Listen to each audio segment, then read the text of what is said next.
जय Hind all of you. Welcome to maths and science tutorial. स्वागत है आप सभी का आपके अपने इस चैनल में। इस लेसन में आज हम इनइक्वालिटी का लेसन नंबर 2 डिस्कस करेंगे, जिस लेसन में हम बीते हुए एग्जाम्स में जो भी इनइक्वालिटी के सम आए हैं उनको सॉल्व करेंगे।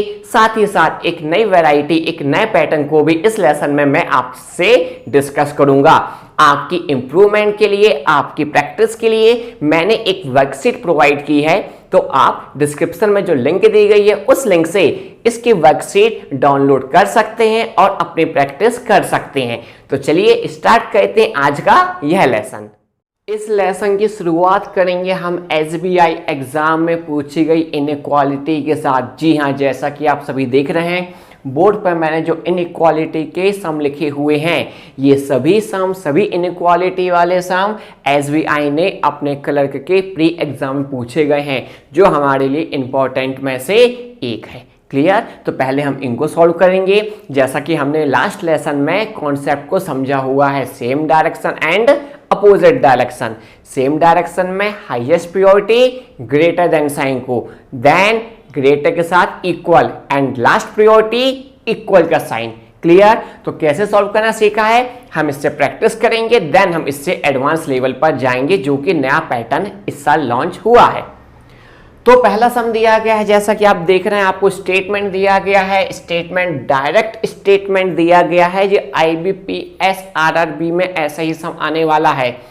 इस डायरेक्ट स्टेटमेंट के बेस पर आपको दो कंक्लूजन बताने हैं, ट्रू है कि फॉल्स हैं। चलिए चेक करते हैं। फर्स्ट कंक्लूजन पूछा है एम एंड एस के बीच में। एम एंड एस, ये देखिए एम एंड एस ये लिखा हुआ है। सबसे पहले चेक करिए क्या इनके बीच में जितने भी ऑपरेटर्स हैं सबकी दिशा समान है कि नहीं। सबकी दिशाएं आपस में देखिए सेम दिशा है, तो आंसर निकलेगा। क्लियर?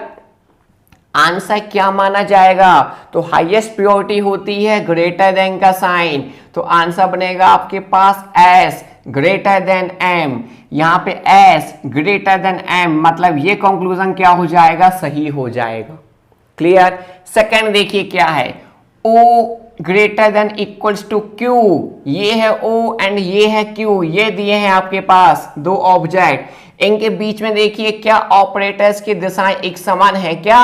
ये देखिए आपको दिख गया यहाँ पे दिशाएं अपोजिट है, तो तुरंत ये कंक्लूजन हम क्या कर देंगे, फॉल्स कर देंगे।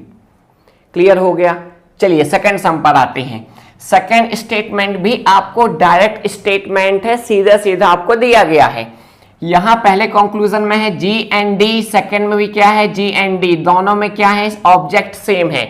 देखिए कहां है जी एंड डी, ये है जी और ये है डी। चेक करिए क्या इनके बीच में ऑपरेटर्स की दिशाएं सेम है या नहीं। तो इनके बीच में जो ऑपरेटर्स हैं इनकी दिशाएं ये देखिए आपको कैसी मिल गई, अपोजिट डायरेक्शन मिल गई। इट मींस जी और डी के बीच में जितने भी कंक्लूजन होंगे सब क्या हो जाएंगे, फॉल्स। तो आपने पहला वाला भी फॉल्स कह दिया, सेकंड वाला भी क्या कह दिया, फॉल्स कर दिया। क्लियर? फोर्थ स्टेटमेंट पे आइए। आपको यहां पे डायरेक्ट स्टेटमेंट ना देके उसने आपको दो स्टेटमेंट दिए हैं। एक स्टेटमेंट में T U Z W object है, जबकि दूसरे में वी एंड यू। इन दोनों स्टेटमेंट में कॉमन ऑब्जेक्ट क्या है बेटा, यू कॉमन ऑब्जेक्ट है। मतलब दोनों स्टेटमेंट आपस में यू के थ्रू ज्वाइन हो सकते हैं। क्लियर? आगे जो आपसे पूछा जा रहा है कंक्लूजन में, पहले कंक्लूजन में है वी एंड जेड। कहां है वी एंड जेड, वी यहां है सेकंड में और जेड फर्स्ट में है, दोनों को हम ज्वाइन करते हैं। क्लियर? कॉमन ऑब्जेक्ट क्या है, यू, यू से ज्वाइन कर दीजिए। तो ये आप पहले वैसे लिख दीजिए, U equals to Z less than W. अब यही यू किससे ग्रेटर देन है, वी से, तो यू ग्रेटर देन क्या हो गया, वी। इट मीन जेड और वी देखिए आपके पास सिंगल लाइन में आ गए हैं, जेड और वी। ये है जेड और वी। दिशा कैसी मानी जाएगी, एक समान। एक समान होने पर आंसर निकलेगा, और दोनों में आंसर किसको माना जाता है, ग्रेटर देन। तो आंसर क्या फाइंड हुआ, Z greater than V, Z less than V है। ये तो अपोजिट हो गया, तुरंत हमने क्या कर दिया, इसको कैंसिल कर दिया। क्लियर है? आगे आते हैं। सेकंड पूछा जा रहा है W एंड V में। W तो फर्स्ट स्टेटमेंट में है, जबकि V है सेकंड स्टेटमेंट में। इनको ज्वाइन करना पड़ेगा कॉमन ऑब्जेक्ट U के थ्रू। हमने ज्वाइन कर दिया U के थ्रू। तो आपको ये मिल गया है W और ये क्या मिल गया है V। इनके बीच में दिशाएं कैसी हैं, एक समान। आंसर फाइंड होगा, आंसर इन तीनों में क्या माना जाएगा, ग्रेटर का साइन। तो आंसर क्या बनेगा, W greater than V, W greater than V। ये कंक्लूजन क्या हो गया, सही हो गया। आप चेक कर सकते हैं, देखिए कितने अच्छे तरीके से हम कह रहे हैं सिंपल वे में। ऐसी अप्रोच बेटा आपको एग्जाम में अपनानी है, एग्जाम में भी ऐसे फास्ट करना है। चलिए लास्ट सम पर आते हैं हम।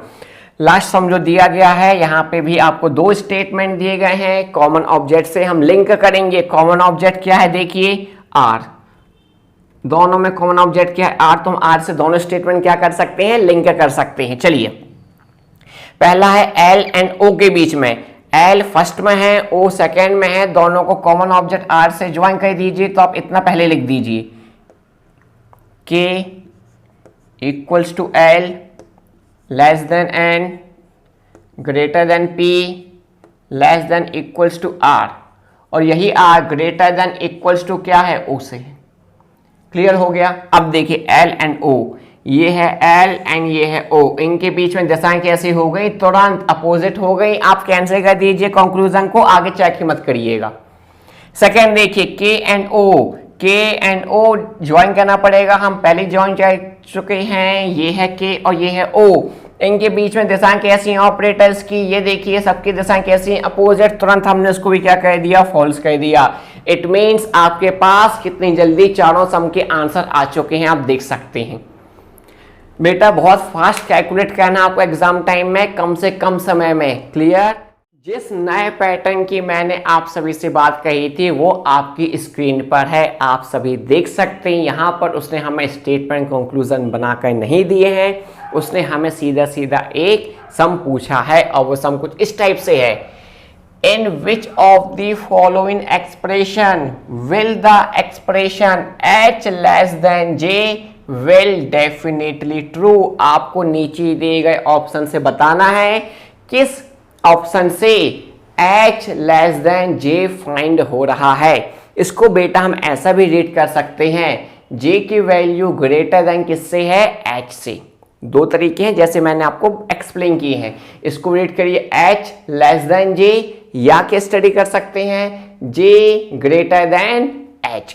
आपको बताना है, नीचे देगा जो ऑप्शन है, नीचे कितने ऑप्शन दिए गए हैं, 4। इन 4 ऑप्शन में से कौन से ऑप्शन से ये वाला एक्सप्रेशन ट्रू हो रहा है। चलिए चेक करते हैं। तो फर्स्ट ऑप्शन जब हमने चेक करना चाहा तो फर्स्ट ऑप्शन में h और j कहाँ है, ये है। h और j में सेम दिशा, आंसर निकलेगा। इन दोनों प्रायोरिटी क्या मानी जाएगी, ग्रेटर देन इक्वल। तो आंसर क्या निकलेगा, h की वैल्यू ग्रेटर देन है j से। क्या ये मैच हो रहा है, नहीं, मतलब ये ऑप्शन तो हो ही नहीं सकता, cancel. Second h and j ये लिखा हुआ है, इनके बीच में सेम दिशा है, आंसर तो फाइंड होगा। आंसर क्या बनेगा, ग्रेटर देन का साइन। तो आंसर क्या बना, h ग्रेटर देन j। पूछा क्या है उसने, j ग्रेटर देन h, ये बिल्कुल मैच नहीं हो रहा है, तो ये भी क्या हो गया, फॉल्स। थर्ड पर आइए, j एंड h ये दिए गए हैं आपके सामने, तीनों में सेम दिशा है, मतलब आंसर फाइंड होगा। आंसर क्या फाइंड होगा, ग्रेटर देन का साइन। तो j ग्रेटर देन h क्या फाइंड हुआ, j greater than h, j greater than h, j greater than h, यही तो पूछा था। तो ये सीधा सीधा किस ऑप्शन से निकल आया, ऑप्शन नंबर सी से। अब हम डी को चेक ही नहीं करेंगे क्योंकि हमारा आंसर तो सिर्फ सीधे सीधे सी से फाइंड हो गया है। क्लियर। तो ये नया पैटर्न है बेटा, जो ऐसा भी हमको एग्जाम में देखने को मिल सकता है। क्लियर। तो आप इस पैटर्न को भी बहुत अच्छे से तैयार करिए। इसी बेस पर अगला सम है, in which of the following expression will be true if the expression k greater than equals to l greater than m greater than equals to n is definitely true। आपको ये दिया गया है स्टेटमेंट, इसके base पे इन 5 option में से कौन सा ऑप्शन वैलिड है आपको ये फाइंड करना है। हम चेक करते हैं, पहला कौन सा है, n less than equals to k, n और k ये दिए गए हैं, इनके बीच में सेम दिशा है, आंसर फाइंड होगा। आंसर क्या निकलेगा, ग्रेटर देन। तो आंसर क्या निकलेगा, k ग्रेटर देन n, परंतु यहाँ पे पूछा क्या है, ग्रेटर के साथ इक्वल, तो ये तो फॉल्स हो गया। सेकंड है ये k and equals to m है, क्या k और m ये लिखा हुआ है, इनके बीच में सेम दिशा है, आंसर निकलेगा ग्रेटर देन। पूछा इक्वल टू, तो ये भी क्या हो गया, फॉल्स। थर्ड पर आइए, के एंड एन के बीच में देखिए, के एंड सेम जैसा, आंसर क्या फाइंड किया था हमने, के ग्रेटर देन एन। यहाँ पे क्या है, के लेस देन एन, तो ये भी क्या हो गया, फॉल्स।